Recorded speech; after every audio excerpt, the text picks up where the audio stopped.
Момичета, вие какво правите тук? Как какво правим? Приготвихме сурватници. А твоите къде са?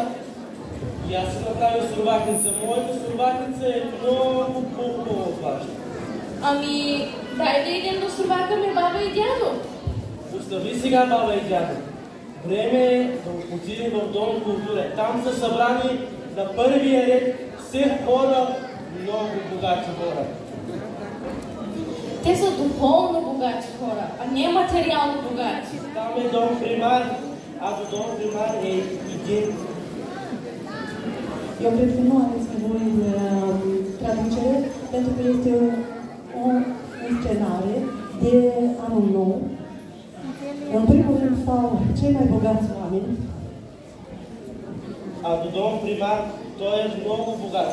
Много е там. Lângă domn primar și un domn cel mai bogat. А до Дом примар е един дядо от България.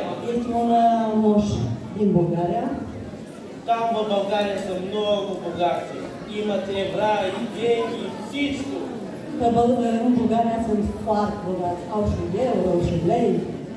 Те са духовно богати хора, а не материално богати. Sunt bogați cu sufletește, nu material. Други има ли? Да, там е и световно известен композитор. Димитро Линга. Mai este și un compozitor, Dumitru Linga.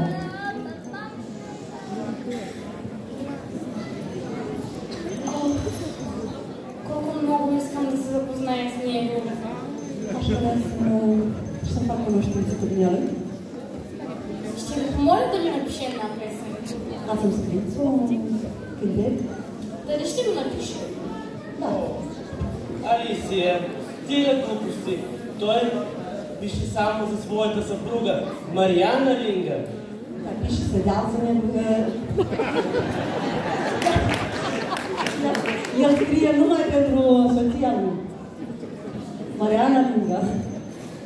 Коя е тя? Неговата жена? Cine e? Solitaire, nu? Други има ли? Да, само една много богата жена. Și este o doamnă Parascovia, este foarte bogată. Тя е ходила това лято 6 пъти в Турция. Numai în Turcia de 6 ori vara asta am fost. В най-известния курорт Мармарис. Marmaris. Една много богата жена. E foarte bogată. Има турагентство. Там има хубаво слънце, море, момичета. Soare, mare, fete. Super.